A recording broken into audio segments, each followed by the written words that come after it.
Welcome along to your weekly GAA show. Lauren Páirce here on WLR.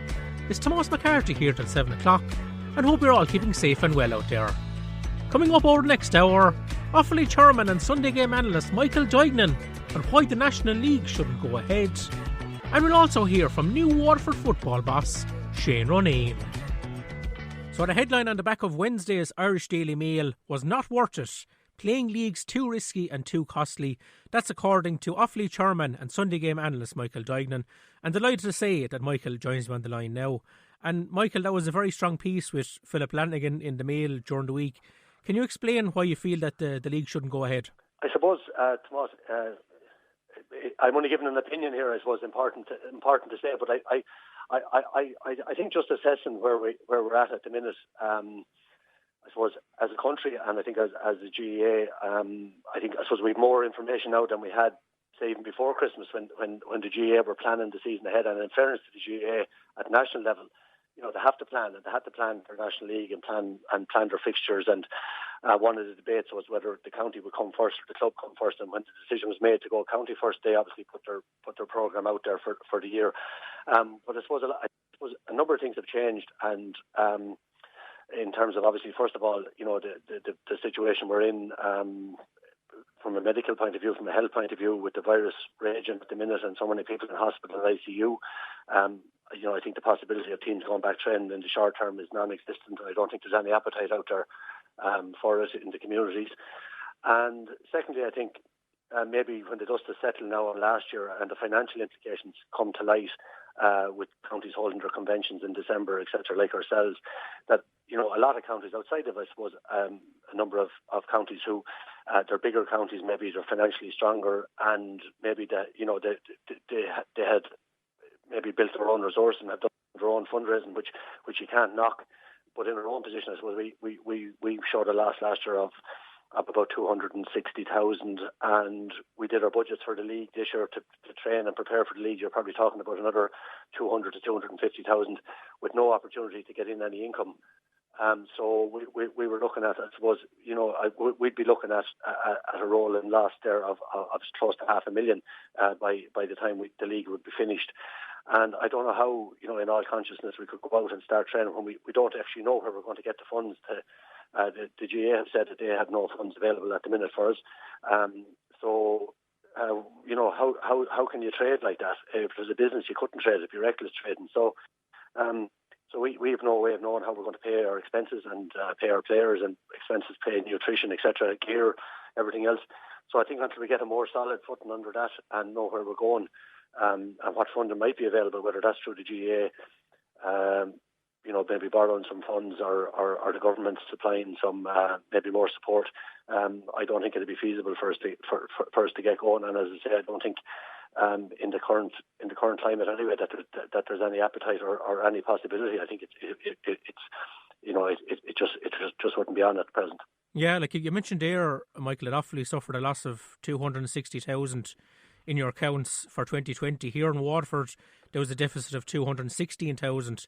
Like, without any crowds at these league games, is it just simply digging a bigger financial hole for counties right across the country? Well, look, I think it is, and I think, look, most counties would be the same in that, like, we were down, 300,000 plus on our gates last year, which would have, so we would have been okay if we had our normal gates, and so would Waterford and during every other county, but we didn't have. And another factor, I suppose, is that, traditionally we don't have a strong fundraising arm of the county board, and I came in last year. It would have been one of the things I was very aware of, and I would feel that we have to help ourselves. I'm not on here saying that we're, I don't think any county can be dependent on handouts all the time. You have to help yourself as well. But I suppose with central funding gone and our gates gone, and then having no resource, no reserves, I suppose is the word I'm looking for there. That you're really, it's just an awful position to be in when you're trying to run a county board. And even prior to Christmas and prior to this, I suppose the third wave of COVID, I would have had reservations about the league anyway, because I just felt from a logistics point of view, from a player's point of view, being involved in the championship last year, and while it was fantastic, and I pushed very hard to go ahead for I think it was brilliant for to see the club championship first of all, for the communities and for the counties go ahead, and I think gave everybody a lift during the winter, and it was great to have the matches. But the reality of actually training sessions and playing matches was very difficult on players and backroom and everyone. Like we had a situation where one person per car travelling to train, and on match day, we went to Newry twice there last year, long trip up, and maybe a convoy of 40, 45 cars with players back, and probably more, probably closer to 50, and driving up the road and stopping in a garage forecourt, trying to get a bit of grub on the way to a match, and lads eating their dinner on their lap in their car after the match, and that was the reality of it. And I was saying to myself, that was for the championship, and obviously, there was no one complaining. Players were delighted to do it, and it was a big commitment. And fair play to them, and fair play to to all our players for the commitment that they showed. I think it was brilliant for people at home then to have those matches. But I think now it's different. You're in the winter. There's no crowds at the National Leagues. There's no income, and I think the figure is that it could cost maybe up to $6 million to run the league, with maybe only about $2 million of income, which would come from maybe TV rights and sponsorship at national level, and no guarantee that any of that money was going to filter back into the counties either. You'd wonder, why would you do it for 1 year? And that was my thinking prior to Christmas, and I suppose now when you add in where we are, the GAA at the minute, and it means the world to all of us. But it's well down the list of priorities when we have the sort of numbers that we have, and while we're all, I suppose, every day listening to the bad news, the numbers, like when you're looking at 3,000, 4,000, 5,000 people a day being infected with COVID. Back in March with a couple of hundred a day, or last spring when it was down, and we nearly got rid of it, we were worried, and now we're at a massive level with a highly infectious strain out there as well, and talking to medical people, they're very concerned. So I just think when you add everything together, it just doesn't make a lot of sense to be putting ourselves under that sort of pressure to play a competition that really doesn't matter, in my view, this year. It pales into insignificance of what's going on.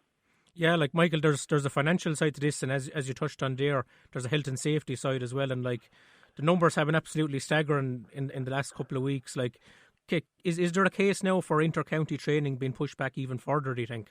Well, look, I think when you factor in all of this, I think it's almost guaranteed it's going to, and I've huge sympathy for the GAA in this respect, and I've also huge respect for the COVID committee in Croke Park that Fergal McGill has led up from a GAA point of view, but some leading experts on that, medical experts, and they working in when you consider what we got through last year, and every county and every club, and the way the buy-in from our clubs and also from our counties in most instances, hugely, I suppose, respectful to the situation that we were in, and the regulations were followed. So I think they've done a great job, and so they're dependent on advice that they're getting from NEFIT, and no more than the government are getting their advice from NEFIT, and it comes, I suppose. It comes in different ways in different stages. So they're waiting to see, I suppose, all the time, because it's very hard for them to make decisions when they don't know what's coming. But I think it's fairly obvious that at this stage, and I suppose that's where we need, I suppose, maybe to make a call on this sooner rather than later, that it's fairly obvious the way that the chief medical officer and these people are talking is that we're in a difficult position, and we're going to be in it for quite some while. So I would say, I think it'd be sensible to even say, look at maybe as a possibility the 1st of March as a start back date rather than the 1st of February. I think it's going to take that extra few weeks. We've a lot of people,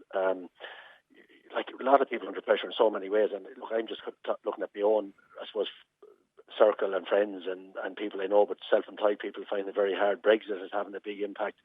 You have homeschooling with people with kids and trying to work and manage kids, and you have an awful lot of things going on in people's lives that are that just real life, and no more. Of course, the GAA is a massive part of our lives. It's a huge part. It's all day, every day with the likes of myself, but it's still, there's still obviously way more important things, and I think, particularly as again, we're in the winter, we're in a very tough time at the minute, and I think if we just take our time now and be sensible and try to work our way back to a much more secure footing, that hopefully then we could get into a really meaningful championship. And I think if we got through that and got back into our club season in the second half of the year, and then hopefully by this time next year, then we're ready to go with the full split season and in its full glory, I suppose, for want of a better word. But I think the reality is it's going to be very difficult a few months ahead if we do get going, which hopefully we will when it's safe. But I think it's going to be, it's going to be slow and cautious. It would be the advice I'd be given, and take our time and encourage people to look. I think we just have to be really careful because this is different. I think you'll all agree, Tomas. First when this started, first I think none of us hardly knew anybody that had the virus. The second wave, maybe a few more, and I would have seen a bit of it locally, but this time around is completely different. Like it's every, I won't say it's every second person, but there's neighbours and friends and people, and younger people, and they're obviously much sicker, and a lot more people in hospital. So this is a much more serious situation than we were in this time last year. Obviously with those sort of rates of infection and sickness. So I think that has to be very much to the fore in our thinking. And I was one of the ones last year that was very strong in terms of keeping it going when it was safe. I felt at times last year a little bit frustrated that numbers were very low, and in outdoor settings, like allowing very small numbers of supporters and all that. I think we possibly overdid it at that stage, but it just shows you none of us are experts on this thing, and look at the way it's flared again, and look, I think we're in for a bit of a battle here with this virus over the coming months, and look, that has to be top of the list. We have to keep people safe and healthy, and we have to try to get out of this. I think putting it into context on your question, I think, look, we'll have to take the advice from Neffet, but I think maybe getting a message out there shortly, because there's nothing as bad as not knowing, and managers, players are training away on their own, and they're happy to be doing that. But I suppose if they knew, look, there's not going to be anything collective, and this is the way. Next 6 weeks that we're going to be working away on our own and doing our own training, and they'll accept that and then move on, and at least we all know where we go then, and we can plan accordingly. Absolutely, Michael. And I think listeners can really understand where you're coming from, because it's such a tough time for a lot of people out there, and it's going to be a really, really hard January. So I think people understand where you're coming from, considering the numbers are so high. But I just wanted to finish off by talking about matters on the field, Michael. And it was great to see that the championships went ahead before Christmas, and you're one of the lucky ones to be in Croke Park for the All-Ireland final. You were on co-commentary duty for the Sunday game. Look, obviously Limerick ran out very convincing winners in the end, but how would you assess Liam Cahill's first year in charge of the Waterford Hurlers? Oh, I think hugely positively, Tomas. And I think when and I said this before the All-Ireland final, when you look at the position at Waterford, I suppose I would have been one of the ones over the last number of years expecting great things from Waterford because of the talent that they had. But it's amazing how a couple of years can slip by and you hadn't won a championship match for a couple of seasons, and the confidence can go out of a group, I suppose, and for him to come in and rebuild. And when you look at the thing that really struck me was the lads, I suppose. And I'm not getting into the ins and outs of each of the scenarios, but if you look at the type of players that were missing from the squad, like the Mannies and Noel Connors and Maurice Shanahan and etc. There was a number of players not available for different reasons, or had been moved on, and and the break, of course, retiring and what a man and what a career he had and what he gave to Waterford. So I think when you factor in all that and look at the players that emerged during the year, and some of their performances was fantastic. Yeah, there's another step up, and to win. Look, this is an exceptional Limerick team, but I think Waterford had a great year, and one of the highlights, obviously, with that second half performance against Kilkenny was just incredible. And I think from Waterford point of view, that'll be very important going forward, because that was something that was a fair monkey on the back for Waterford, not having bet Kilkenny and Croke Park for so long, and those things are all, I think, it's all incremental, all these steps towards winning All Ireland, and you won't do it in 1 year. But I think for that group, I think they're going to get huge confidence out of the year. A lot of them are very young, and they're going to improve again. And there's a little step again physically, as you could see with that Limerick team are just incredible at where they're at the minute. You saw Galway pushing them probably close. Because Galway have that sort of physique and size, and that's such a huge part of the game now. It's not all for the good either. I think there's a lot of talk at the minute about a lot of the tackling and the sort of half fouling all the time. But that's the reality of top level sport. It changes all the time, and you have to adapt to it. And so look, I think very positive contribution by Liam. You can see there's a great respect there. I think maybe a marrying of the previous style, which was very much possession based with a little bit more directness and a hard run as well. And look, you'd imagine that they'll build on that, but it's going to be very competitive because Munster is very, very tough in its own right with all the teams on a particular day. I suppose capable of beating everybody else, and that's the reality. And Clare would have made good progress under Brian Lohan. I suppose ultimately Tony Kelly getting injured it didn't help that day against Waterford, but they would have made strides, and Limerick are where they are, and Tipperary will never be too far away, and Cork were waiting, I suppose, always for Cork to re-emerge, you know what I mean? And so I think there'll be nobody certainly looking beyond Munster, I think, next year, but certainly I think Liam has made a great impact in his first year, and it's great to see lads playing with a bit of freedom and expression.